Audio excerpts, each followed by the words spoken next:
법정 드라마는 예상치 못한 방향으로 흘렀다. 판사는 죄수를 강렬하게 응시했다. 하지만 문신이 그의 표정을 바꿔놓았다. 그는 그것을 보고 기절했다. 그것은 그의 어머니였다. 재판관 마르쿠스 김은 자신의 집무실에 앉아 마치 100번째인 것 같은 느낌으로 사건 파일들을 꼼꼼히 살펴보고 있었다.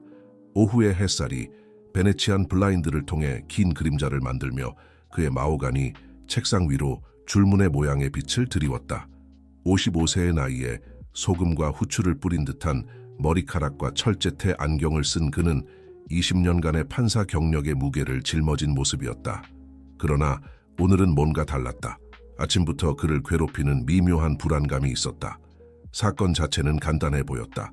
35세의 재정 고문인 이태식이 정교한 기업 사기 혐의로 기소되었다. 증거는 충분했고 검찰은 자신만만했다. 하지만 예비 심리 중 이태식의 태도에서 무언가가 김 판사의 주의를 끌었다. 대부분의 피고인들과 달리 이태식은 불안정할 정도로 차분함을 유지했고 그의 눈은 거의 알아보는 듯한 강렬함으로 판사를 고정시켰다. 김 판사가 법정에 들어가기 전 법복을 정리하고 있을 때 그의 서기인 박소연이 문을 두드렸다. 재판장님, 법정이 준비되었습니다. 그런데 다른 것도 있어요. 그녀는 마닐라 봉투를 꼭 쥐고 망설였다. 이게 방금 재판장님께 배달되었어요. 긴급이라고 표시되어 있습니다. 김 판사는 그녀를 손짓으로 물리쳤다. 나중에 보겠소, 박서기. 재판을 지연시킬 순 없소. 그 봉투는 그의 책상 위에 있는 수많은 다른 봉투들 사이에 놓였지만 그 존재가 그의 설명할 수 없는 불안감을 증폭시키는 것 같았다. 법정은 평소와 같은 활기로 가득 찼다. 기자들은 메모장에 열심히 필기하고 변호사들은 서류를 정리하며 방청객들은 서로 속삭이고 있었다. 김 판사는 자리에 앉았고 그의 움직임은 의도적이고 숙련되어 보였다. 모두 일어서 주십시오. 법정 경위가 안내했고 익숙한 절차가 시작되었다. 검찰이 모두 진술을 하는 동안 김 판사의 주의는 이태식에게로 흘러갔다. 피고인은 깔끔한 남색 정장을 입고 있었고 그의 자세는 상황에도 불구하고 편안해 보였다. 그의 얼굴에서 무언가 익숙한 것이 있었는데 그것은 김 판사의 기억 한 구석을 자극했다. 오전 재판은 별일 없이 진행되었지만 이태식이 증인석에 부름을 받았을 때 상황이 바뀌었다. 그가 일어나 앞으로 걸어 나오면서 표준 보안 절차에 따라 정장 상의를 벗었다. 그때 김 판사는 그것을 보았다. 이태식의 팔뚝에 있는 문신이 말아 올린 소매 아래로 부분적으로 보였다. 그 이미지는 김 판사에게 물리적 충격과 같았다. 25년 동안 그의 꿈을 괴롭혔던 눈을 가진 여성의 얼굴이 놀라울 정도로 세밀하게 그려져 있었다. 김 판사의 손이 법대를 꽉 잡았고 그의 손가락 관절이 하얗게 변했다. 문신 속 얼굴은 분명했다. 그것은 그의 어머니 김은정이었다. 1999년에 흔적도 없이 사라진 그의 어머니였다. 같은 부드러운 미소, 같은 눈빛, 심지어 어린 시절 사고로 인한 오른쪽 눈썹 위의 작은 흉터까지 똑같았다. 법정이 빙글빙글 도는 것 같았다. 김 판사의 호흡이 가빠졌고 시야의 가장자리가 흐려졌다. 그는 주변의 걱정스러운 목소리들을 희미하게 들었고 이태식의 얼굴이 자신감에서 진정한 경계로 변하는 것을 보았다. 그가 의식을 잃기 전 마지막으로 기억한 것은 박소연의 목소리가 의료 지원을 요청하는 소리였다. 김 판사가 정신을 차렸을 때 그는 자신의 집무실 소파에 누워 있었고 주변에는 걱정스러운 얼굴들이 둘러싸고 있었다. 법원 의사인 최지연 박사가 그의 손목을 잡고 맥박을 확인하고 있었다. 천천히 하세요, 판사님. 그녀가 조언했다. 혈압이 급격히 올랐어요. 저기서 무슨 일이 있었나요? 김 판사는 일어나려고 애쓰며 그의 마음은 빠르게 달렸다. 어떻게 이 피고인이 그의 어머니의 문신을 가지고 있을 수 있을까? 그들 사이에 어떤 연관성이 있을 수 있을까? 질문들이 점점 더 불편해지며 늘어났다. 그는 즉시 사건에서 손을 떼야 한다는 것을 알았다. 그의 객관성은 완전히 흔들렸다. 하지만 더 깊은 본능이 이것이 우연이 아니라고 말했다. 박소연이 물 한 잔과 함께 일찍 열지 않은 봉투를 들고 다가왔다. 판사님, 일어난 일을 고려하면 이제 이것을 보셔야 할 것 같아요. 그녀의 목소리에는 그의 혼란을 꿰뚫는 긴급함이 담겨 있었다. 떨리는 손가락으로 김 판사는 봉투를 열었다. 안에는 한 장의 사진이 있었다. 세월의 흔적으로 누렇게 변색되고 가장자리가 다른, 그것은 그의 어머니 김은정이 익숙한 법원 건물 앞에 서 있는 모습을 보여주었다. 하지만 그의 피를 얼어붙게 만든 것은 배경의 디테일이었다. 그녀 뒤에 창문에 반사된 모습에서 그가 이제 알아본 얼굴이 보였다. 이태식이 거의 변하지 않은 모습으로 건물 안에서 김은정을 지켜보고 있었다. 사진에는 그의 어머니가 사라지기 일주일 전의 날짜가 적혀 있었다. 김 판사의 세계가 다시 기울어졌지만 이번에는 그가 침착함을 유지했다.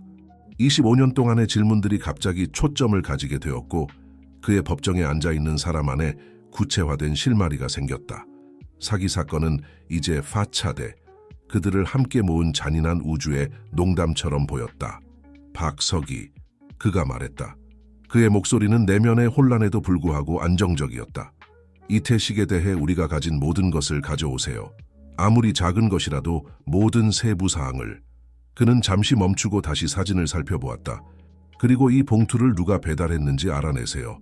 그의 직원들이 행동에 나섰지만 김 판사는 움직이지 않고 사진을 응시했다. 그가 평생 동안 찾아온 진실이 갑자기 손에 닿을 듯했지만 그것을 추구하는 것은 그가 존중하기로 맹세한 선을 넘는 것을 의미했다. 그의 어머니의 얼굴, 사진 속에서와 이태식의 문신에서 모두 그가 어떤 선택을 할지 기다리며 그를 지켜보는 것 같았다. 오후의 햇살이 그의 사무실을 계속 가로질러 갔고 블라인드의 그림자는 이제 그의 손에 든 사진 위로 감옥 창살처럼 보였다. 멀리서 그는 그의 실신으로 인해 법원 전체에 여전히 파문을 일으키고 있는 혼란의 소리를 들을 수 있었다. 하지만 여기 그의 집무실에서 이 결정의 순간에 김 마르쿠스 판사는 처음으로 정의와 진실이 그의 경력에서 반대 방향으로 그를 당기는 무게를 느꼈다. 미디어의 광기는 누구도 예상하지 못했을 만큼 빠르게 폭발했다. 저녁이 되기 전에 모든 지역 뉴스 방송국이 유명한 사기 재판 중 쓰러진 판사에 대한 이야기를 다루고 있었다. 추측이 난무했고 이론들은 건강 문제부터 사법 부정행위까지 다양했다. 하지만 그들 중 누구도 김 마르쿠스 판사의 모든 깨어있는 순간을 소비하고 있는 진실을 알지 못했다. 그의 집 서재에서 법률 서적과 가족 사진들로 둘러싸인 벽 앞에 앉아 김 판사는 컴퓨터 앞에서 이태식에 대한 깊은 연구에 빠져 있었다. 박소연이 불과 몇 시간 만에 인상적인 서류처를 모았지만 기록에 대해 뭔가 이상한 점이 있었다. 2010년 이전의 이태식의 역사는 의심스러울 정도로 빈약했다. 몇몇 흩어진 학교 기록들, 일부 고용 이력, 하지만 실질적인 것은 없었다. 판사의 손가락이 그가 받은 오래된 사진의 가장자리를 따라 움직였다. 어머니 김은정의 이미지가 창문에 반사된 신비로운 인물과 극명한 대조를 이루었다. 어떻게 이태식이 지금 30대 중반으로 보이는 사람이 25년 전 사진에 거의 같은 나이로 보이며 존재할 수 있었을까? 그의 전화기가 울렸다. 법원 관리자로부터 또 다른 메시지로 이태식 사건에서의 깊이 결정을 요구하고 있었다. 김 판사는 그것을 무시하고 대신 사진에서 그가 전에 주목하지 않았던 세부 사항에 초점을 맞추었다. 그의 어머니는 그가 다른 가족 사진에서 본 적 없는 독특한 펜던트를 착용하고 있었다. 목걸이에는 거의 열쇠처럼 보이는 특이한 상징이 달려 있었다. 그의 문을 두드리는 소리에 그는 깜짝 놀랐다. 창문을 통해 그는 최지연, 그를 일찍이 치료했던 법원 의사를 알아보았다. 그는 그녀를 들여보내기 전에 망설였다. 요즘 그는 누구를 신뢰해야 할지 확신하지 못했다. 당신을 확 판사 마르쿠스 김은 자신의 집무실에 앉아 마치 100번째인 것처럼 사건 파일을 꼼꼼히 검토하고 있었다. 오후 햇살이 베네치안 블라인드를 통해 긴 그림자를 들이우며 마호가니 책상 위로 빛의 줄무늬를 만들었다. 55세의 그는 소금과 후추를 뿌린 듯한 머리카락과 철사태 안경을 쓰고 있었고 20년간의 법정 경험이 주는 무게감을 지니고 있었다. 하지만 오늘은 뭔가 달랐다. 아침부터 그를 괴롭히던 미묘한 불안감이 있었다. 사건 자체는 간단해 보였다. 35세의 재정자문가인 토마스 이가 정교한 기업 사기 혐의로 기소되었다. 증거는 충분했고 검찰은 자신만만했다. 하지만 예비 심리 중 이의 태도에서 무언가가 김 판사의 주의를 끌었다. 대부분의 피고인들과 달리 이는 불안정할 정도로 차분함을 유지했고 그의 눈은 거의 알아보는 듯한 강렬함으로 판사를 응시하고 있었다. 김이 법정에 들어가기 전 가운을 정리하고 있을 때 그의 서기인 이서연이 문을 두드렸다. 판사님, 법정이 준비됐습니다. 하지만 다른 것이 있습니다. 그녀는 마닐라 봉투를 들고 망설였다. 방금 판사님께 배달된 것입니다. 긴급이라고 표시되어 있어요. 김은 그녀를 손짓으로 물리쳤다. 기다려야 할 거야, 서연. 재판을 지연시킬 수는 없어. 봉투는 그의 책상 위 수많은 다른 봉투들과 함께 놓였지만 그 존재가 그의 설명할 수 없는 불안감을 증폭시키는 듯했다. 법정은 평소와 같은 에너지로 가득했다. 기자들은 메모장에 낙서를 하고 변호사들은 서류를 정리하고 방청객들은 서로 속삭이고 있었다. 김은 자리에 앉았고 그의 움직임은 의도적이고 숙련되어 보였다. 모두 일어서 주십시오. 집행관이 선언했고 익숙한 일과가 시작되었다. 검찰이 모두 진술을 하는 동안 김의 주의는 이에게로 흘러갔다. 피고인은 상황에도 불구하고 편안한 자세로 깔끔한 남색 정장을 입고 있었다. 그의 특징에는 무언가 익숙한 것이 있었고 그것은 김의 기억을 자극했다. 아침은 별 문제 없이 진행되었지만 이가 증인석에 불려나갈 때까지였다. 그가 일어나 앞으로 걸어갈 때 표준 보안 절차에 따라 정장 재킷을 벗었다. 그때 김은 그것을 보았다. 이에 팔뚝에 있는 문신이 말려 올라간 소매 아래로 부분적으로 보였다. 그 이미지는 그에게 물리적 충격을 준 것 같았다. 놀라운 세부 묘사로 그려진 여성의 얼굴이 25년 동안 그의 꿈을 괴롭혀 온 눈을 가지고 있었다. 김의 손이 법대를 꽉 쥐었고 그의 손가락 마디가 하얗게 변했다. 문신 속 얼굴은 틀림없었다. 그의 어머니 김윤주였고 그녀는 1999년에 흔적도 없이 사라졌다. 같은 부드러운 미소, 같은 알고 있는 듯한 눈빛, 심지어 어린 시절 사고로 인한 오른쪽 눈썹 위에 작은 흉터까지. 법정이 빙빙 도는 것 같았다. 김은 짧게 숨을 쉬었고 시야가 흐려지기 시작했다. 그는 걱정의 목소리를 희미하게 들었고 이의 얼굴이 자신감에서 진정한 경악으로 바뀌는 것을 보았다. 의식을 잃기 직전 그가 마지막으로 등록한 것은 이서연이 의료 지원을 요청하는 소리였다. 김이 정신을 차렸을 때 그는 자신의 집무실 소파에 누워 있었고 걱정스러운 얼굴들에 둘러싸여 있었다. 최지연 의사가 그의 손목을 잡고 맥박을 확인하고 있었다. 천천히 하세요, 판사님. 그녀가 조언했다. 혈압이 급격히 상승했어요. 저기서 무슨 일이 있었나요? 김은 겨우 일어나 앉으려 했고 그의 마음은 빠르게 돌아가고 있었다. 이 피고인이 어떻게 그의 어머니의 문신을 가지고 있을 수 있을까? 그들 사이에 어떤 연관성이 있을 수 있을까? 질문들이 더 많아졌고 각각 더 불편해졌다. 그는 즉시 사건에서 기피해야 한다는 것을 알았다. 그의 객관성은 완전히 훼손되었다. 하지만 더 깊은 본능은 이것이 우연이 아니라고 말하고 있었다. 이서연이 물 한 잔과 함께 앞서의 미개봉 봉투를 가지고 다가왔다. 판사님, 일어난 일을 고려하면 이제 이것을 보셔야 할 것 같아요. 그녀의 목소리에는 그의 어지러움을 꿰뚫는 긴급함이 담겨 있었다. 떨리는 손가락으로 김은 봉투를 열었다. 안에는 단 한 장의 사진이 있었다. 시간이 지나 누렇게 변색되고 가장자리가 다른, 그것은 그의 어머니 김윤주가 익숙한 법원 앞에 서 있는 모습을 보여주었다. 하지만 그의 피를 차갑게 만든 것은 배경의 세부 사항이었다. 그녀 뒤에 창문에 비친 모습이 보였고 그는 이제 그 얼굴을 알아보았다. 토마스 이가 겉보기에 변함없이 건물 안에서 김윤주를 지켜보고 있었다. 사진에는 그의 어머니가 사라지기 일주일 전 날짜가 적혀 있었다. 김의 세계가 다시 기울어졌지만 이번에는 그가 침착함을 유지했다. 25년 동안의 의문들이 갑자기 초점을 가지게 되었고 그의 법정에 앉아있는 사람 안에 구체화된 실마리가 생겼다. 사기 사건은 이제 가장이자 잔인한 우주적 농담처럼 보였고 그들을 함께 모았다. 서연, 그가 말했다. 내면의 혼란에도 불구하고 목소리는 안정적이었다. 토마스 이에 대해 우리가 가진 모든 것을 가져와. 아무리 작은 세부 사항이라도. 그는 잠시 멈추고 사진을 다시 살펴보았다. 그리고 이 봉투를 누가 배달했는지 알아내. 그의 직원들이 행동에 나섰지만 김은 움직이지 않고 사진을 응시했다. 그가 반평생 동안 찾아온 진실이 갑자기 손에 닿을 듯했지만 그것을 추구하려면 그가 존중하기로 맹세한 선을 넘어야 할 것이다. 그의 어머니의 얼굴, 사진 속에서와 이의 문신 속에서 모두 그를 지켜보며 그가 무엇을 선택할지 기다리는 듯했다. 오후에 햇살이 계속해서 그의 사무실을 가로질러 움직였고 블라인드의 그림자는 이제 그의 손에 든 사진 위로 감옥 창살처럼 보였다. 멀리서 그는 자신의 실신으로 인해 여전히 법원 전체에 파문을 일으키고 있는 혼란을 들을 수 있었다. 하지만 여기 그의 집무실에서 이 결정의 순간에 판사 마르쿠스 김은 처음으로 정의와 진실이 자신을 반대 방향으로 끌어당기는 무게를 느꼈다. 미디어의 광기는 누구도 예상하지 못했던 속도로 폭발했다.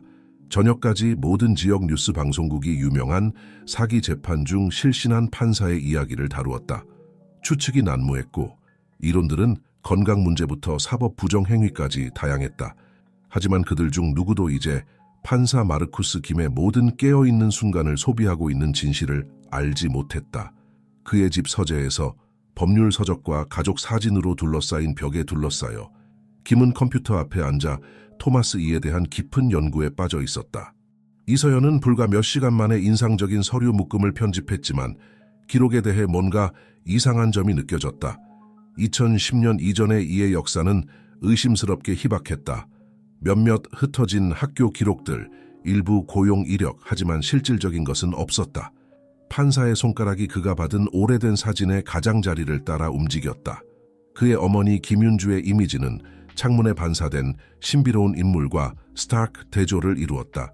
이제 30대 중반으로 보이는 이가 어떻게 25년 전 사진에 거의 같은 나이로 존재할 수 있었을까? 그의 전화기가 울렸다. 법원 관리자로부터 온 또 다른 메시지로 이 사건에서의 기피 결정을 요청하고 있었다. 김은 그것을 무시하고 대신 그가 전에 주목하지 않았던 사진의 세부 사항에 집중했다. 그의 어머니는 다른 가족 사진에서 본 적 없는 독특한 펜던트를 착용하고 있었다. 목걸이에는 거의 열쇠처럼 보이는 특이한 상징이 있었다. 그의 문을 두드리는 소리에 그는 깜짝 놀랐다. 창문을 통해 그는 최지연, 그를 일찍이 치료했던 법원 의사를 알아보았다. 그는 그녀를 들여보내기 전에 망설였다. 요즘 그는 누구를 신뢰해야 할지 확신하지 못했다. 당신을 확인하러 왔어요. 최지연이 말했다. 그녀의 전문가적인 태도에 진정한 걱정이 섞여 있었다. 그리고 당신이 봐야 할 것 같은 것을 보여주려고요. 그녀는 태블릿을 꺼내 의료 스캔을 표시했다. 이것은 오늘 당신의 에피소드에서 나온 겁니다. 무언가 특이한 점을 발견하셨나요?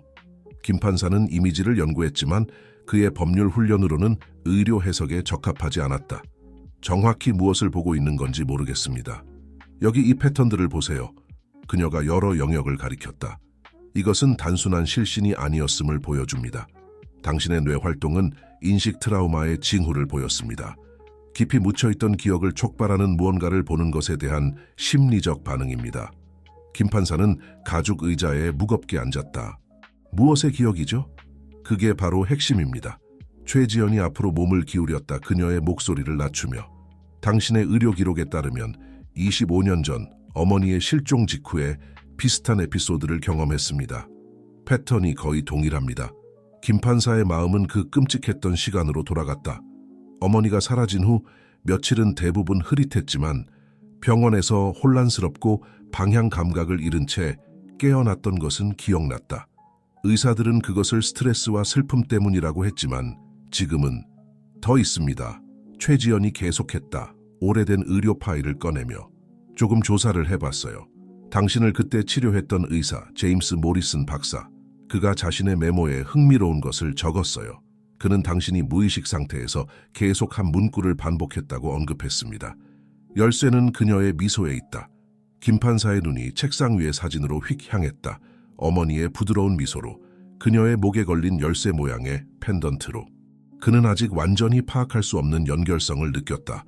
그의 초인종이 울렸고 그의 생각을 중단시켰다. 휴대폰의 보안 카메라 피드를 통해 그는 이사라를 보았다. 큰 봉투를 들고 초조해 보이는 모습이었다. 그는 그녀를 들여보냈고 그녀가 어깨 너머로 불안하게 보는 것을 주목했다. 김 판사님, 그녀가 숨을 고르며 말했다. 리드의 사건에 대해 말이 되지 않는 것을 발견했어요. 사기 수사를 촉발한 원래 증거요? 익명의 출처에서 왔지만 IP 주소를 추적할 수 있었어요. 그녀는 여러 문서를 그의 책상에 펼쳤다. 제보는 당신 어머니의 옛 법률 사무소에서 왔어요. 방안이 침묵에 빠졌고 그 의미가 가라앉았다. 김 판사는 사진을 다시 집어들어 새로운 강도로 연구했다. 배경의 법원, 그냥 아무 법원이 아니었다. 그것은 그의 어머니가 마지막 사건을 다뤘던 바로 그 건물이었다. 재판에 이르지 못한 사건. 여기에 연결고리가 있어요. 그가 중얼거렸다. 자신에게 말하는 것보다는 방문객들에게. 리드의 사기 사건보다 더 큰 무언가, 더 큰.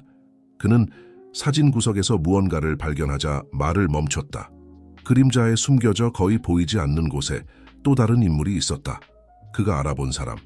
최지연이 더 가까이 보려고 움직였지만 김 판사는 빠르게 사진을 책상 서랍에 넣었다. 어떤 본능이 그에게 이 세부 사항을 적어도 지금은 자신만 알고 있어야 한다고 말했다. 와주셔서 감사합니다. 그가 말했다. 그의 사법적 가면이 다시 자리를 잡으며 이 모든 것을 처리할 시간이 필요합니다. 그들이 떠난 후 김 판사는 컴퓨터로 돌아갔다. 그의 손가락이 키보드 위에서 망설였다. 그는 수년간 어머니의 이름을 검색하는 것을 피해왔다. 그 고통이 너무 날 것이었고 그 기억들이 인터넷의 차가운 알고리즘에 노출되기에는 너무 소중했다. 하지만 이제 그는 입력했다. 김민정 변호사 사건 1999년. 검색 결과가 로드되었고 그의 화면은 그가 전에 보지 못했던 헤드라인들로 가득 찼다. 신비로운 기업 내부 고발자 사건에 대한 기사들, 봉인된 문서들에 대한 언급, 그리고 결과의 4페이지에 묻혀있는 제임스 모리슨 박사에 대한 작은 부고 기사. 1999년에 그를 치료한 지 딱 일주일 후의 날짜였다. 판사는 뒤로 기대앉았다. 그의 마음이 아직 완전히 이해하지 못하는 퍼즐의 조각들을 맞추고 있었다. 문신, 사진, 의료 기록, 어머니의 마지막 사건, 그들은 모두 보이지 않는 실로 연결되어 있었고 그가 이제 막 식별하기 시작한 패턴을 짜고 있었다. 밖에서는 해가 졌고 그의 연구실을 그림자에 남겼다. 김 판사는 창가로 걸어가 도시 전체에 불빛이 켜지는 것을 지켜보았다. 어딘가에 그곳에 박태준이 감옥에 앉아 있었고 그의 피부에 어머니의 얼굴을 잉크와 신비로 쓴 메시지처럼 새기고 있었다. 내일 김 판사는 결정을 내려야 할 것이다. 자신을 기피하고 진실이 빠져나가게 하거나 다시 떠오르기로 결심한 과거에 더 깊이 빠져들거나 사진 속 열쇠 모양의 펜던트가 그의 마음에 남아 있었다. 열쇠는 그녀의 미소에 있다. 그의 무의식적 자아가 수년 전에 말했다. 아마도 그 말이 가리키고 있던 문을 마침내 열 때가 온 것 같았다. 구치소의 면회실은 화요일 아침치고는 기묘하게 조용했다. 박태준은 그의 변호사 김민호와 마주 앉아 있었고 그의 말아 올린 소매는 의도적으로 법정에서 그런 혼란을 일으켰던 문신을 노출시키고 있었다. 김민정의 이미지는 거친 형광등 아래에서 거의 발광하는 듯 보였다. 그들이 재판 무효를 요구하고 있어요. 김민호가 설명했다. 여러 신문 기사를 금속 테이블 위에 펼치며 김 판사의 반응이 그의 공정성 유지 능력에 대해 의문을 제기했죠. 이것이 우리에게 유리하게 작용할 수 있지만 그는 멈추고 의뢰인의 무표정한 표정을 연구했다. 태준 씨, 저에게 진실을 말해야 해요. 김민정과 어떤 관계가 있나요? 박은 손가락으로 문신의 윤곽을 따라 그렸다. 거의 무의식적인 듯한 제스처였다. 진실은 우리가 생각하는 것이 아닐 때가 있어요, 민호 씨. 그의 목소리는 부드럽지만 명확했다. 김민정이 실종되기 전에 기업 사기를 폭로하는 일을 하고 있었다는 걸 아셨나요? 제가 밝혀냈다고 주장하는 것과 같은 종류의 사기 말이에요. 김민호는 뒤로 기대앉았고 그의 얼굴에 놀라움이 뚜렷했다. 당신의 사건과 그녀의 작업 사이에 연관성이 있다고 말씀하시는 건가요? 25년 전 김민정이 강력한 사람들이 숨기고 싶어하는 무언가를 발견했다고 말하는 거예요. 조작된 기록, 숨겨진 계좌, 그리고 이 도시의 모든 주요 기관에 영향을 미치는 네트워크에 대한 것이었죠. 박의 눈이 구석의 보안 카메라로 잠깐 향했다. 제가 작년에 증거를 발견한 것과 같은 네트워크요. 도시 반대편에서 이사라는 작은 카페에 앉아 최지연과 만나고 있었다. 법원의 호기심 많은 눈을 피해. 의사는 낡은 마닐라 폴더를 테이블 너머로 밀었다. 병원의 보관 기록에서 이것들을 찾았어요. 최지연이 말했다. 모리슨 박사의 1999년 김 판사의 에피소드에 대한 완전한 기록이에요. 공식 보고서에 없었던 것이 여기 있어요. 그녀는 급하게 휘갈겨 쓴 메모를 가리켰다. 판사는 열쇠는 그녀의 미소에 있다만 반복한 게 아니었어요. 그는 수호자의 원에 대해서도 언급했어요. 이사라의 손이 태블릿에 닿으려 떨렸다. 이것 좀 보세요. 그녀가 오래된 신문 기사를 불러왔다. 김민정의 마지막 사건. 그녀는 자신들을 원이라고 부르는 기업 임원그룹을 조사하고 있었어요. 그들은 사법 시스템을 조종한 의혹을 받았지만 그녀가 실종된 후 사건이 사라졌어요. 구치소로 돌아가면 박태주는 자신의 퍼즐 조각을 공유하고 있었다. 이 문신을 10년 전에 받았어요. 하지만 디자인은 제 선택이 아니었어요. 한 노파가 제가 글로벌코프의 사기를 조사하기 시작한 후 저에게 접근했어요. 그녀는 김민정의 사진을 보여주며 말했죠. 그녀의 얼굴을 몸에 새기면 진실이 집으로 찾아올 거야. 김민호는 눈살을 찌푸렸다. 그때 김민정이 누구인지 알고 계셨나요? 아니요, 박이 인정했다. 하지만 나는 그 노파를 알고 있었어요. 그녀는 마리아 수아레즈였죠. 김민정의 전 법률 비서였어요. 그녀는 수십 년 동안 증거를 안전하게 보관하고 있었고 적절한 순간, 적절한 사람을 기다리고 있었어요. 그는 소매를 내려 문신을 가렸다. 그녀는 제가 이것을 받은 다음 날 사라졌지만 저에게 열쇠를 남겼어요. 한편 김 판사는 어머니의 옛 법률 사무소로 갔다. 이제는 세련된 기업 사무실 건물이 되어 있었다. 수석 파트너인 이재훈이 그와의 만남에 동의했지만 그의 불편함은 명백했다. 나는 당신의 어머니를 잘 기억합니다. 이재훈이 말했다. 넥타이를 만지작거리며.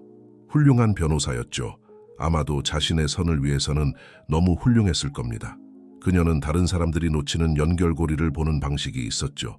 그는 오래된 인사 파일을 꺼냈다. 그녀가 사라지기 하루 전 그녀는 이것을 안전하게 보관해달라고 부탁했습니다. 보험이라고 말했죠. 김 판사는 떨리는 손으로 파일을 열었다. 안에는 일련의 사진들이 있었다. 기업 행사, 자선 갈라, 판사 만찬. 각 사진에서 그는 같은 상징을 발견했다. 미묘하지만 존재하는 중앙에 열쇠 구멍이 있는 원형 패턴. 그의 어머니가 신비로운 사진에서 착용했던 펜던트와 같은 상징이었다. 당신의 어머니는 그것을 수호자의 표시라고 불렀습니다. 이재훈이 설명했다. 그것이 그들이 서로를 식별하는 방법이라고 말했죠. 시스템의 일부인 사람들. 그는 주저했다. 김 판사님, 당신이 알아야 할 것이 더 있습니다. 그녀가 사라진 날 밤, 김민정은 사무실로 돌아왔습니다. 그녀는 여기서 누군가를 만나기로 되어 있었습니다. 그녀가 말하길 모든 것을 폭로할 수 있는 사람이라고 했죠. 누구였죠? 김 판사의 목소리는 거의 속삭임이었다. 최지연 박사였습니다. 이러한 계시들이 펼쳐지는 동안 이사라는 또 다른 발견을 했다. 법원 지하 보관소에서 그녀는 다음 수호자에게 라고 적힌 봉인된 봉투를 발견했다. 소인 날짜는 김민정이 사라진 날이었고 반송 주소는 더 이상 존재하지 않는 위치였다. 최지연 박사가 생명을 잃었다고 보고된 그 밤에 불타 없어진 건물이었다. 조각들이 정렬되기 시작했고 누구나 상상했던 것보다 더 명확하고 더 불안한 그림을 형성하고 있었다. 박성민에 대한 사기 사건은 단순히 금융범죄에 관한 것이 아니었다. 그것은 수십 년 동안 그림자 속에서 운영되어 온 영향력과 통제의 시스템에 관한 것이었다. 김민정이 폭로하려 했던 시스템이었고 이제 운명과 의도적인 설계의 정교한 연출을 통해 마침내 빛을 보게 되었다. 하루가 저물어갈 때 김 판사는 그의 집무실에서 예상치 못한 방문객을 받았다.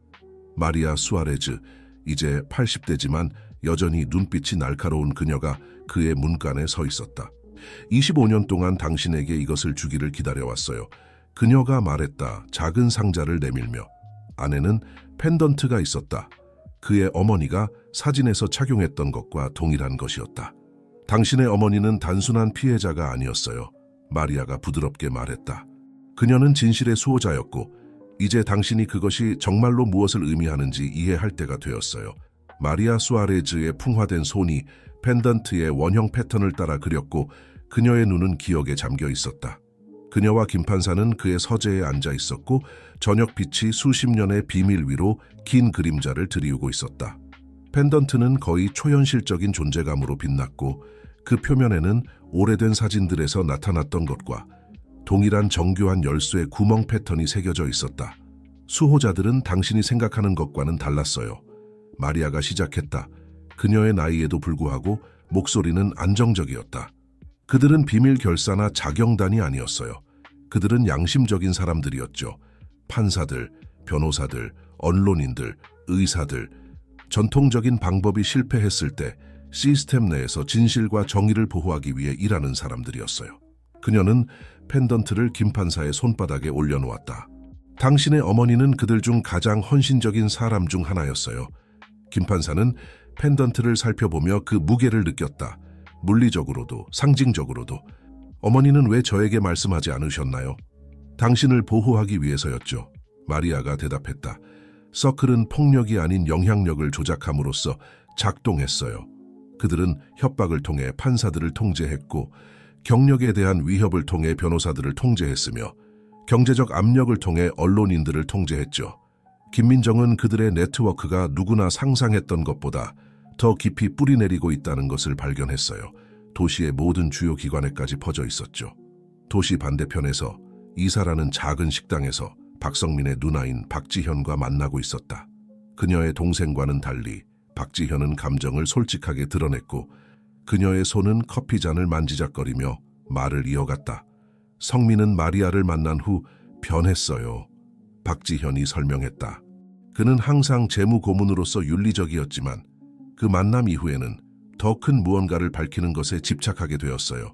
그는 마침내 우리 아버지가 우리가 어렸을 때 우리를 떠난 이유를 이해했다고 말했어요. 그녀는 가방에서 오래된 사진을 꺼냈다. 이것은 아버지가 사라지기 전날 찍은 거예요. 사진은 김민정이 찍혔던 같은 법원 앞에 자랑스럽게 서 있는 그들 아버지의 젊은 모습을 보여주고 있었다. 그는 김 판사가 방금 받은 것과 동일한 펜던트를 착용하고 있었다. 한편 최지연은 그녀의 연구에서 돌파구를 마련했다.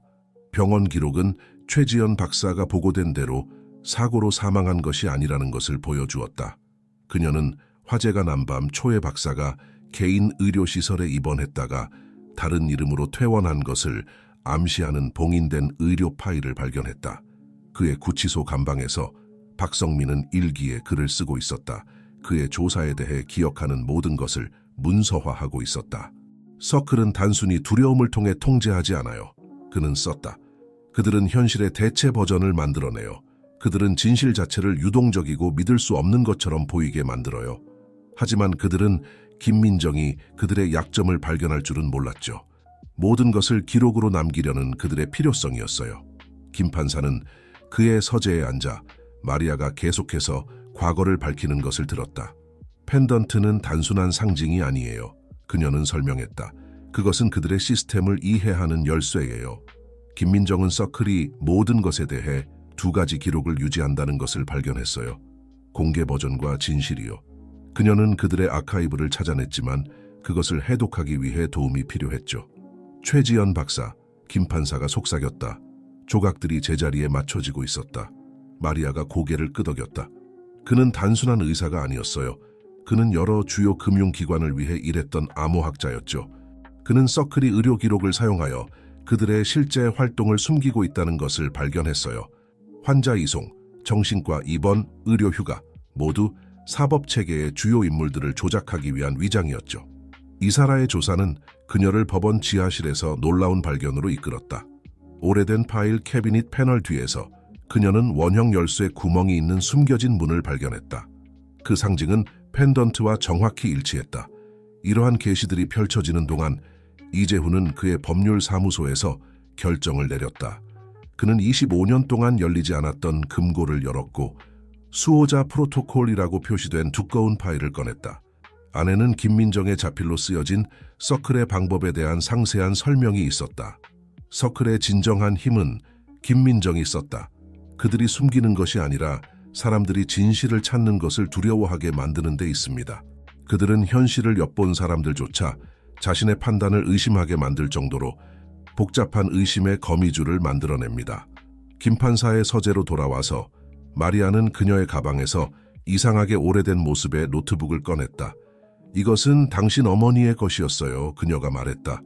그녀는 서클에 대해 발견한 모든 것을 이 컴퓨터에 인코딩했지만 그것을 열려면 두 개의 열쇠가 필요해요. 물리적인 펜던트와 오직 수호자만이 알 수 있는 비밀번호요. 김 판사는 희미해지는 빛에 펜던트를 들어 올렸다. 그리고 비밀번호는? 그것이 그녀의 미소에 숨겨져 있나요? 마리아의 눈이 반짝였다. 김민정은 영리했어요. 그녀는 그들이 증거를 찾기 위해 어디든 수색할 것이라는 걸 알았죠. 그래서 그녀는 그것을 눈앞에 숨겼어요. 박성준의 팔에 있는 문신은 단순한 초상화가 아니에요. 그것은 메시지예요. 그녀가 미소 짓는 방식, 고개를 기울인 각도, 배경의 겉보기에 무작위한 패턴들, 이 모든 것이 코드의 일부예요. 밤이 도시를 덮으며 김 판사는 창가에 서서 목에 걸린 펜던트의 무게를 느꼈다. 그의 손에는 모든 것을 시작한 어머니의 사진이 들려 있었다. 처음으로 그는 전에 놓쳤던 그녀의 표정에서 무언가를 알아챘다. 단순한 미소가 아니라 특별히 그를 위한 메시지, 25년 동안 이해되기를 기다린 메시지였다. 여성 구치소에서 박지은은 예상치 못한 방문객을 맞이했다. 최지연 박사였다. 의사는 그들이 알고 있던 박성준의 아버지와 김민정에 대한 모든 것을 바꿀 파일을 가지고 왔다. 진실은 누구나 상상했던 것보다 훨씬 더 복잡했고 이제 4분의 1세기 동안 숨겨져 있던 그림자에서 드러나려 하고 있었다. 최지연은 구치소 면회실에서 박지은과 마주 앉아 금속 테이블 위에 일련의 문서들을 펼쳤다. 머리 위에 형광등이 윙윙거리는 가운데 그녀는 25년 전에 누렇게 변색된 신문 기사를 가리켰다. 당신의 아버지 박재훈은 서클의 또 다른 희생자가 아니었어요. 최지연이 설명했다. 그녀의 목소리를 낮추며. 그는 조사에서 김민정의 파트너였죠. 이것을 보세요. 그녀는 사법회의에서 찍은 단체 사진을 앞으로 밀었다. 거기에서 박재훈과 김민정이 나란히 서 있었고 둘 다 가디언 펜던트를 착용하고 있었다. 박지은의 손이 떨리며 그 이미지를 살펴보았다. 이 모든 세월 동안 우리는 그가 우리를 버렸다고 생각했어요. 성준이는 너무 화가 났지만 그는 결코 그녀의 목소리가 막혔다. 그는 아빠가 우리를 보호하려 했다는 것을 결코 알지 못했어요. 한편 김 판사와 마리아 수아레즈는 그의 서재에서 문신에 숨겨진 코드를 해독하려 노력하고 있었다. 그들은 오래된 랩톱을 현대식 모니터에 연결했고 화면에는 복잡한 암호화 인터페이스가 표시되어 있었다. 김민정은 그들이 자신을 지켜볼 것이라는 걸 알고 있었어요. 마리아가 설명했다. 돋보기를 조정하며. 그녀는 의심을 사지 않으면서 정보를 전달할 방법이 필요했죠. 문신 디자인은 단순히 예술적인 것이 아니에요. 그것은 특정 시퀀스의 시각적 표현이에요. 김 판사는 박성준의 문신의 고해상도 사진에 더 가까이 다가갔다. 배경의 이 패턴들, 이것들은 무작위가 아니죠, 그렇죠? 아니에요, 마리아가 미소 지었다. 이것들은 좌표예요. 김민정은 코드에 뛰어났어요. 그녀는 초상화의 자연스러운 선과 그림자를 이용해 일련의 숫자를 숨겼어요. 하지만 그녀는 오직 그녀의 아들, 증거의 패턴을 평생 연구한 판사만이 그 중요성을 진정으로 이해할 수 있다는 것을 알고 있었죠. 도시 전역에서 사라지는 윌리엄 해리슨을 설득해 법원 지하실에 숨겨진 방에 접근하도록 도왔다. 펜던트가 열쇠 구멍에 완벽하게 맞았지만 문은 여전히 고집스럽게 닫혀 있었다. 열쇠만으로는 부족해요. 해리슨이 설명했다. 이마에 땀을 닦으며.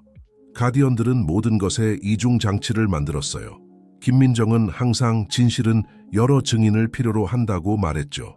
그의 구치실에서 박성준은 그의 변호사 이민호로부터 예상치 못한 방문을 받았다. 이민호는 모든 것을 바꿀 뉴스를 가져왔다. 우리가 당신 아버지의 보관함을 찾았어요. 이민호가 말했다. 테이블 위로 문서를 밀어넣으며. 그것은 모든 것을 설명하는 선서 진술서를 담고 있어요. 그와 김민정은 단순히 기업 사기를 조사하고 있었던 게 아니었어요. 그들은 서클이 사법부 임명을 조작하고 어떤 판사가 어떤 사건을 심리할지 통제하며 모든 것을 그들의 이익을 보호하기 위해 조작하고 있다는 것을 발견했죠. 박성준은 떨리는 손으로 선서 진술서를 집어들었다. 그래서 그들이 둘 다 동시에 공격한 거군요. 그가 속삭였다. 아버지와 김민정이 그들의 전체 시스템을 폭로하기 직전이었으니까. 김 판사의 서재로 돌아가서 돌파구가 임박했다. 판사는 다른 모든 사람들이 놓친 문신에서 무언가를 발견했다. 그의 어머니의 미소에 있는 아주 작은 결함, 그가 금융사기 사건들을 심리하면서 인식한 수학적 시퀀스와 일치하는 약간의 비대칭. 이건 단순한 좌표가 아니에요. 그가 외쳤다. 이건 인코딩 키예요. 그녀의 얼굴을 가로지르는 그림자들을 보세요. 그것들이 피보나치 수열과 일치하는 패턴을 만들어내고 있어요. 하지만 특정한 편차가 있죠. 그 편차들이 파일들을 해독하는 열쇠예요. 마리아의 눈이 이해의 빛으로 밝아졌다. 김민정은 당신이 그것을 볼 줄 알았어요. 그녀는 당신이 어렸을 때부터 이런 패턴들에 대해 가르치고 있었죠. 그렇죠? 김 판사가 고개를 끄덕였다. 기억들이 물밀듯이 밀려왔다. 어머니가 저에게 주시던 퍼즐들, 우리가 숫자와 도형으로 하던 게임들, 그녀는 계속해서 저를 준비시키고 계셨던 거예요. 구치소에서 최지연은 박지은에게 마지막 문서를 보여주었다. 박재훈이 그의 자식들에게 쓴 한 번도 전달되지 못한 편지였다. 당신의 아버지가 이것을 쓴 건 그가 사라지기 전날 밤이에요. 최지연이 설명했다. 그는 그들이 다가오고 있다는 걸 알고 있었지만 그들이 찾지 못할 곳에 이것을 숨겼어요. 박지은이 소리내어 읽기 시작했다. 그녀의 목소리가 떨렸다. 나의 사랑하는 아이들, 만약 네가 이것을 읽고 있다면 김민정과 나는 진실을 폭로하지는 못했지만 보존하는 데는 성공했다는 뜻이란다. 성준아, 내 힘과 지은아, 내 연민, 이것들이 우리가 왜 이렇게 해야만 했는지를 이해하는 데 도움이 될 거야. 내가 너희에게 말했던 문신 예술가, 우리의 일을 계속할 수 있도록 도와줄 그 사람, 그녀를 신뢰하거라. 그녀는 우리가 시작한 것을 완성하는 방법을 알고 있단다. 법원 지하실에서 사라와 해리스는 마침내 무늬 메커니즘을 이해했다. 그것은 단순히 펜던트만으로는 충분하지 않았다. 열쇠 구멍 자체가 김민정의 디자인에서 나온 더 큰 패턴의 일부였다. 삼중 인증이에요. 해리슨이 깨달았다. 펜던트, 패턴, 그리고 그는 잠시 멈추고 갑자기 깨달은 듯 사라를 바라보았다. 우리는 김판사가 필요해요. 최종 열쇠는 단순히 시퀀스가 아니에요. 그것은 DNA로 잠겨 있어요. 가디언의 후계자가 필요한 거예요. 저녁이 다가오면서 이 복잡한 드라마의 모든 참가자들은 25년간의 비밀의 무게가 드디어 움직이기 시작하는 것을 느꼈다. 이제 어머니의 펜던트를 걸고 있는 김판사는 열심히 랩톱의 내용을 해독하려 노력했다. 그의 감방에서 박성준은 자신의 문신의 선을 따라 손가락을 움직이며 처음으로 자신이 피부에 지니고 있는 것에 완전한 의미를 이해하기 시작했다. 박지은은 아버지의 편지를 꼭 쥐고 새롭게 발견한 목적으로 눈물을 흘렸다. 그리고 법원 지하실에서 사라 진과 윌리엄 해리스는 4분의 1세기 동안 그들의 도시를 괴롭혀온 질문들에 대한 답을 약속하는 문 앞에서 기다리고 있었다. 진실은 단순히 문서나 암호화된 파일에 숨겨져 있는 것이 아니었다. 그것은 정의 체계 자체의 벽에 쓰여져 있었고 올바른 순간과 올바른 사람들이 그것을 빛으로 가져올 때를 기다리고 있었다. 태양이 도시 위로 저물며 마치 화살처럼 법원을 가리키는 긴 그림자를 드리웠다. 내일은 그들이 정의와 진실, 그리고 둘 다를 보호하는 덱에 대해 알고 있던 모든 것의 기반을 흔들 계시를 가져올 것이다. 오래된 랩톱이 삶을 얻어 웅궁거리기 시작했다. 김 판사가 문신에 숨겨진 패턴에서 파생된 최종 시퀀스를 입력했다. 마리아 수아레즈는 의자에서 앞으로 몸을 기울였고 파일들이 화면을 채우기 시작하자 숨을 멈췄다. 25년간의 비밀이 드디어 빛을 보려 하고 있었다. 이것들은 단순한 기업 기록이 아니에요. 김 판사가 중얼거렸다. 그의 눈이 화면을 빠르게 훑으며 어머니는 모든 것을 문서화하셨어요. 사법 임명, 사건 배정, 자금 이체. 그녀는 그들의 영향력 네트워크의 완전한 지도를 만드셨어요. 파일들은 사법 시스템의 모든 수준에 닿는 복잡한 조작의 망을 드러냈다. 서클은 단순히 결과를 통제하는 것이 아니었다. 그들은 전체 법적 내러티브를 조율하고 있었다. 특정 사건들이 재판에 가지 않도록 하면서 다른 사건들은 정확히 안무된 경로를 따르도록 하고 있었다. 법원 지하실에서 이사라 윤재호 그리고 새로 도착한 김 판사가 숨겨진 문 앞에 서 있었다. 펜던트가 희미한 빛 속에서 부드럽게 빛났고 김 판사는 어머니의 디자인과 일치하는 패턴을 따라 그렸다. 부드러운 딸깍 소리와 함께 문이 열리며 시간이 잊은 방을 드러냈다. 완벽한 기록 보관소예요. 윤재호가 경외의 목소리로 속삭였다. 벽은 같은 원형 기호가 새겨진 파일 캐비닛으로 가득 차 있었다. 당신의 어머니와 박대현은 단순히 증거를 수집한 것이 아니었어요. 그들은 수십 년간의 조작을 폭로할 사건을 구축하고 있었어요. 한편 구치소에서 박정우는 예상치 못한 방문객들을 맞이했다. 그의 누나 박지은과 최지연 박사. 의사는 그들이 알고 있던 모든 것을 바꿀 파일을 가지고 왔다. 진실은 그들이 상상했던 것보다 훨씬 더 복잡했고 25년 동안 숨겨져 있던 그림자에서 드러나려 하고 있었다. 최지연은 금속 테이블 위에 일련의 문서들을 펼치며 구치소의 면회실에 앉아 있었다. 머리 위에 형광등이 윙윙거리는 가운데 그녀는 25년 전에 누렇게 변색된 신문 스크랩을 가리켰다. 당신의 아버지 박대현은 서클의 또 다른 희생자가 아니었어요. 최지연이 설명했다. 그녀의 목소리를 낮추며. 그는 조사에서 김민정의 파트너였어요. 이것을 보세요. 그녀는 사법회의의 단체 사진을 앞으로 밀었다. 그 사진에서 박대현과 김민정이 나란히 서 있었고 둘 다 보호자의 펜던트를 착용하고 있었다. 박지은의 손이 이미지를 살펴보며 떨렸다. 이 모든 세월 동안 우리는 그가 우리를 버렸다고 생각했어요. 정우는 너무 화가 나 있었지만 그는 결코 그녀의 목소리가 흔들렸다. 그는 아빠가 우리를 보호하려고 했다는 것을 결코 알지 못했어요. 한편 김 판사와 마리아 수아레즈는 그의 서재에서 문신에 숨겨진 코드를 해독하려고 노력하고 있었다. 그들은 구식 노트북을 현대적인 모니터에 연결했고 화면에는 복잡한 암호화 인터페이스가 표시되어 있었다.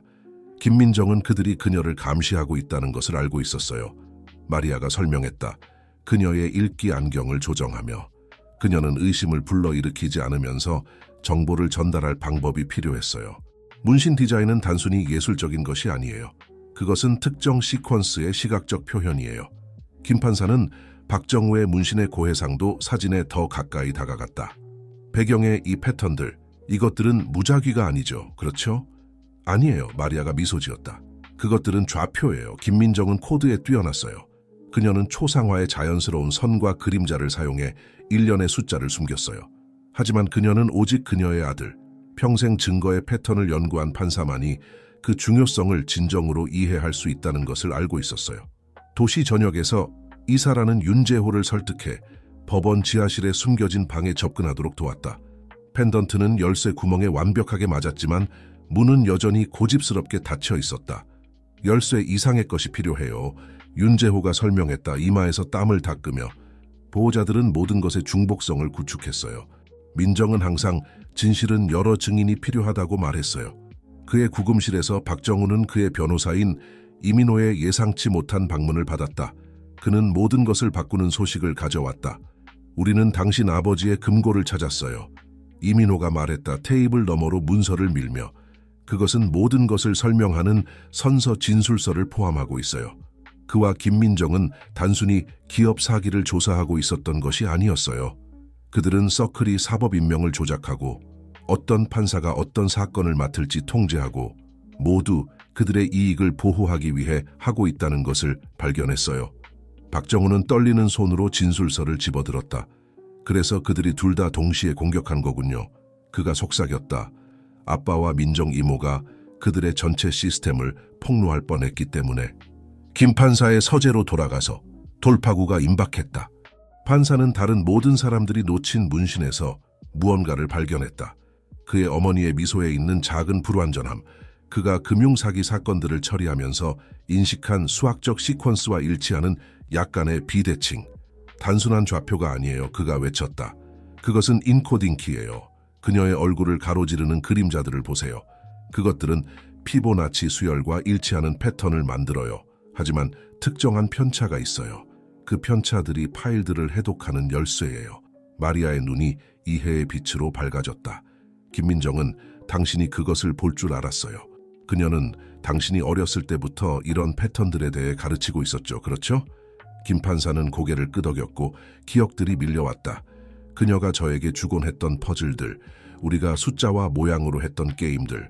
그녀는 내내 저를 준비시키고 있었어요. 구치소에서 최지연은 박지은에게 마지막 문서를 보여주었다. 박대현이 자녀들에게 쓴 결코 전달되지 않은 편지. 당신의 아버지는 그가 사라지기 전날 밤 이것을 썼어요. 최지연이 설명했다. 그는 그들이 다가오고 있다는 것을 알고 있었지만 그들이 찾지 못할 곳에 숨길 수 있었어요. 박지은이 소리내어 읽었고 그녀의 목소리가 흔들렸다. 내 사랑하는 아이들, 만약 당신들이 이것을 읽고 있다면 민정과 내가 진실을 밝히지는 못했지만 보존하는 데는 성공했다는 뜻이에요. 정우야, 너의 힘과 지은아, 너의 연민, 이것들이 우리가 왜 이렇게 해야 했는지 이해하는 데 도움이 될 거야. 내가 너희에게 말했던 문신 예술가, 우리의 작업을 계속할 수 있도록 도와줄 그 사람, 그녀를 믿어. 그녀는 우리가 시작한 것을 완성하는 방법을 알고 있어. 법원 지하실에서 이사라와 윤재호는 마침내 무늬 메커니즘을 이해했다. 그것은 단순히 펜던트가 아니었다. 열쇠 구멍 자체가 김민정의 디자인에서 온 더 큰 패턴의 일부였다. 삼중 인증이에요. 윤재호가 깨달았다. 펜던트 패턴, 그리고 그는 갑자기 이사라를 인식하며 멈췄다. 우리는 김판사가 필요해요. 마지막 열쇠는 단순히 시퀀스가 아니에요. 그것은 DNA로 잠겨 있어요. 보호자의 후계자가 필요해요. 저녁이 다가오면서 이 복잡한 드라마의 모든 참가자들은 25년간의 비밀이 드디어 움직이기 시작하는 무게를 느꼈다. 김 판사는 이제 어머니의 펜던트를 착용하고 노트북의 내용을 해독하기 위해 열심히 일했다. 박정우는 그의 감방에서 문신의 선을 따라가며 그가 피부에 지니고 있는 것의 완전한 중요성을 처음으로 이해했다. 박지은은 아버지의 편지를 꼭 쥐고 있었고 눈물이 새로 찾은 목적과 섞였다. 그리고 법원 지하실에서 이사라와 윤재호는 사반세기 동안 그들의 도시를 괴롭혀 온 질문들에 대한 답을 약속하는 문 옆에서 기다리고 있었다.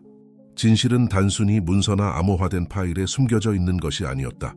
그것은 정의 체계의 벽 자체에 쓰여 있었고 그것을 빛으로 가져올 적절한 순간과 적절한 사람들을 기다리고 있었다. 태양이 도시 위로 지면서 법원을 향해 화살표처럼 가리키는 긴 그림자를 드리웠다.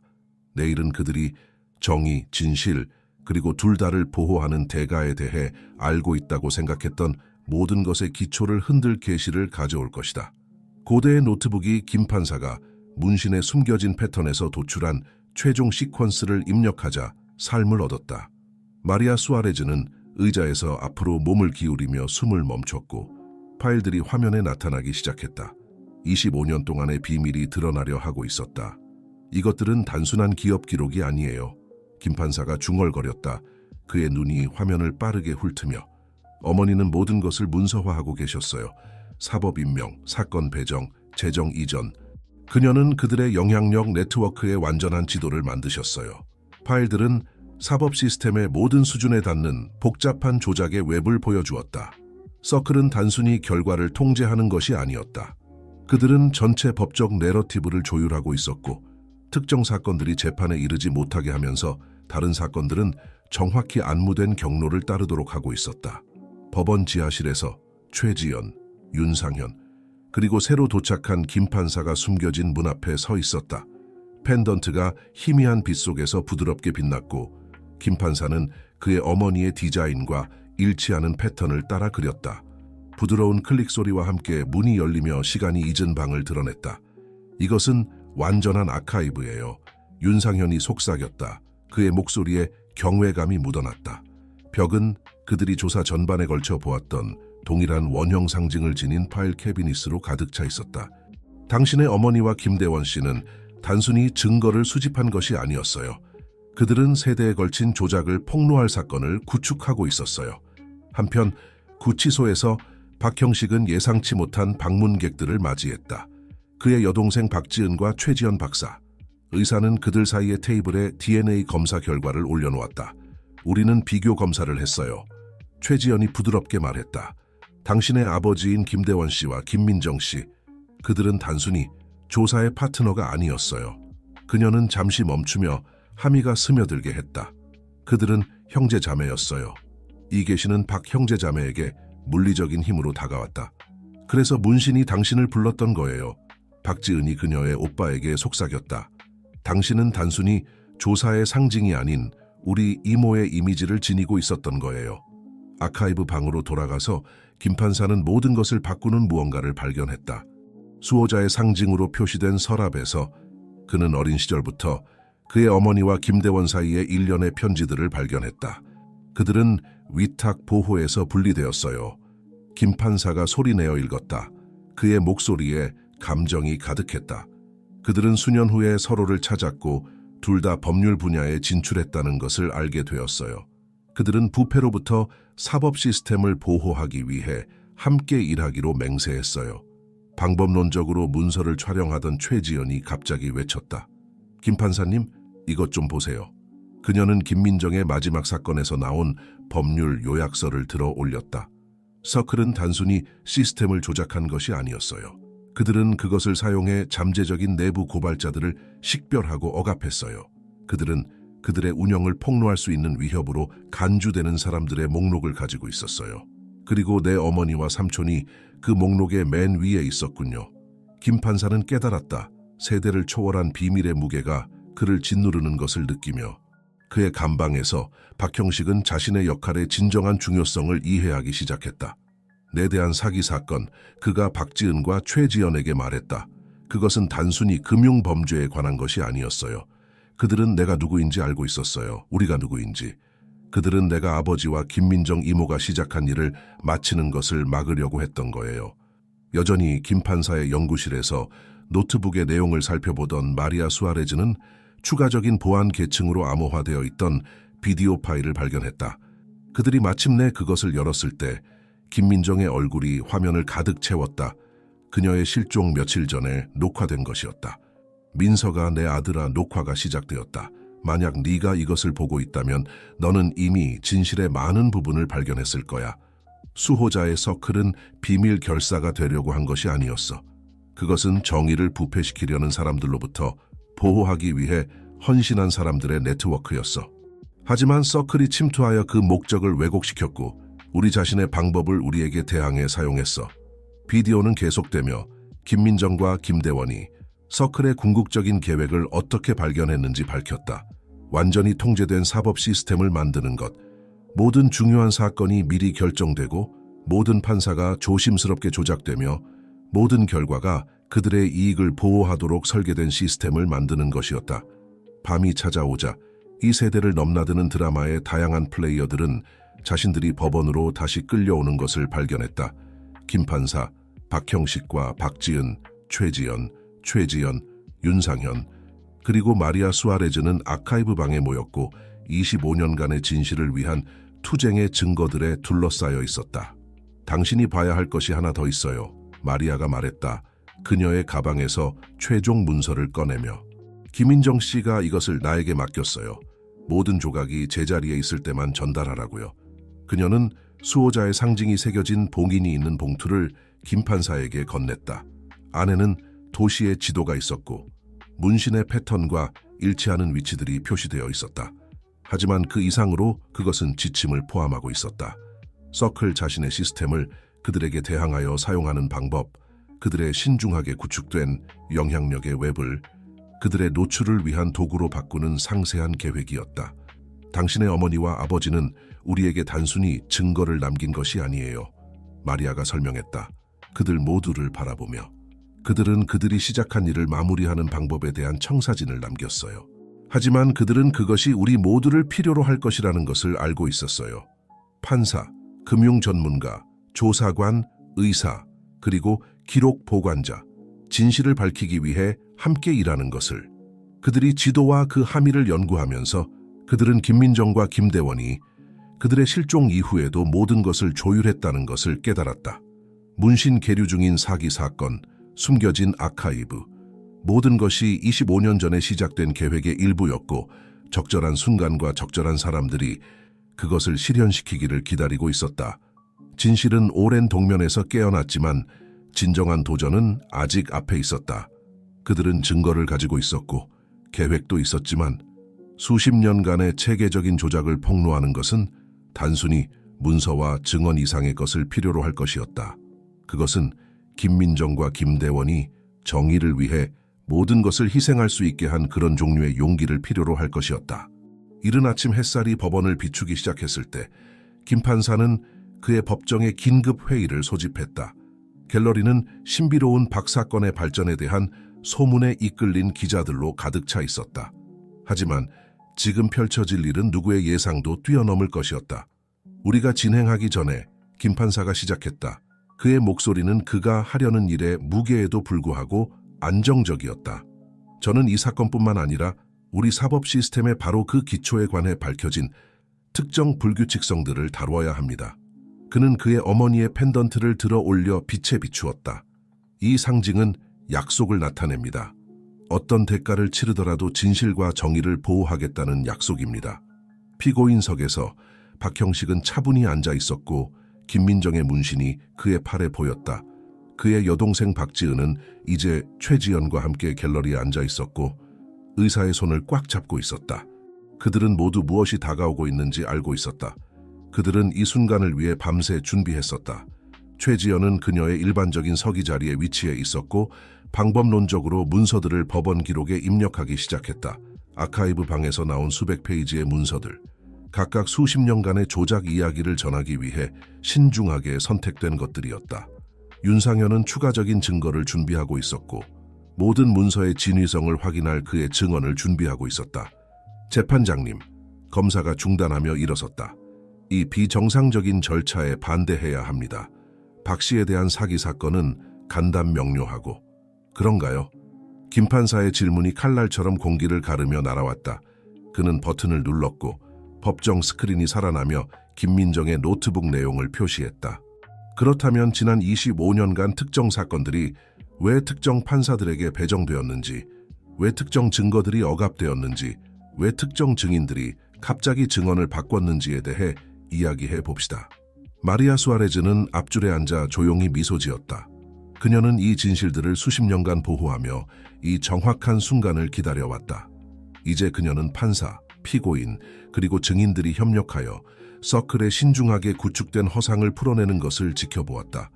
증거는 그 철저함에 있어 파괴적이었다. 김민정과 박대유는 모든 것을 문서화했다.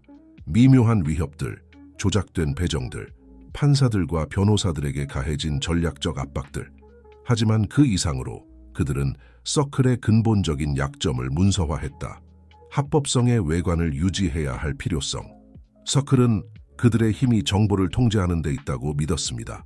김 판사가 흥미진진한 법정에 설명했다. 하지만 제 어머니와 삼촌은 진정한 정의는 투명성을 필요로 한다는 것을 이해했습니다. 그들은 그 시스템의 피해자로 보이면서도 증거를 수집하는 시스템 내의 시스템을 만들어냈습니다. 박태준이 증언하도록 불려놨다. 그가 증인석에 서자 소매를 걷어 올려 문신을 완전히 드러냈다. 이 이미지는 단순한 초상화가 아닙니다. 그가 설명했다.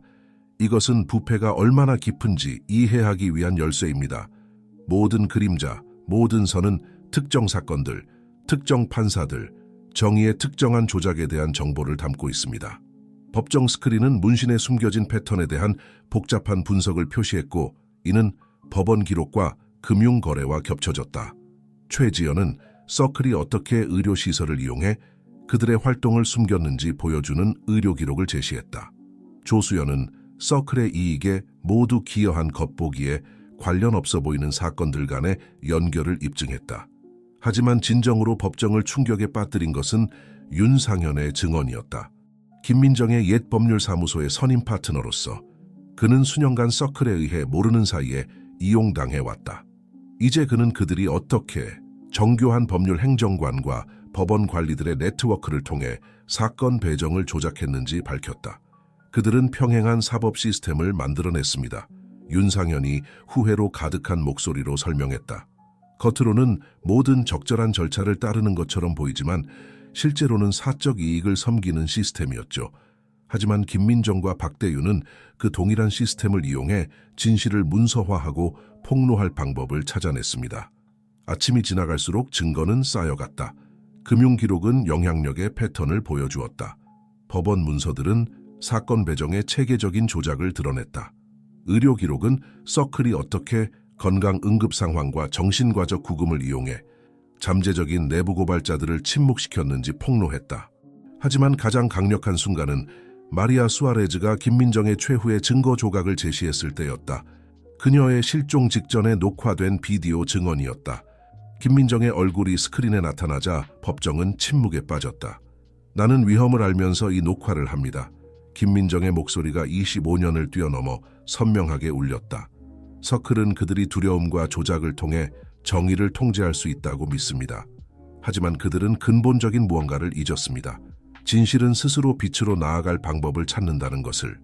비디오는 계속되며 서클이 어떻게 시스템을 부패시켰는지 상세히 설명했지만 또한 김민정과 박대윤이 어떻게 그 부패의 증거를 보존하기 위해 노력했는지도 보여주었다. 그들은 자신들만의 평행 네트워크를 만들어냈다. 진정한 수호자들, 정의의 진실성을 지키는 데 헌신한 사람들이었다.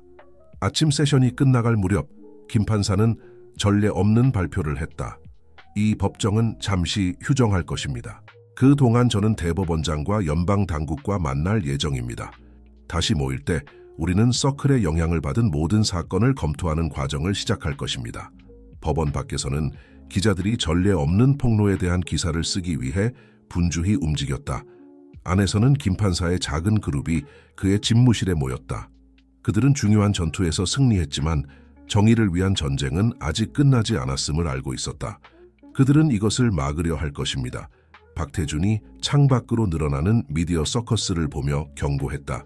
서클은 여전히 영향력을 가지고 있고 여전히 힘을 가지고 있습니다. 그렇습니다. 김 판사가 동의했다. 목에 걸린 펜던트를 만지작거리며. 하지만 그들은 더 이상 비밀을 가지고 있지 않습니다. 그리고 그것 없이는 그들의 힘은 무너지기 시작합니다. 그들이 오후 세션을 준비하면서 이 예상치 못한 동맹의 각 구성원은 그들이 돌이킬 수 없는 지점을 지났음을 알고 있었다. 진실은 이제 공공기록의 일부가 되었고 문서화되어 부인할 수 없게 되었다. 진정한 도전은 이제 정의가 마침내 실현되도록 보장하는 것이었다.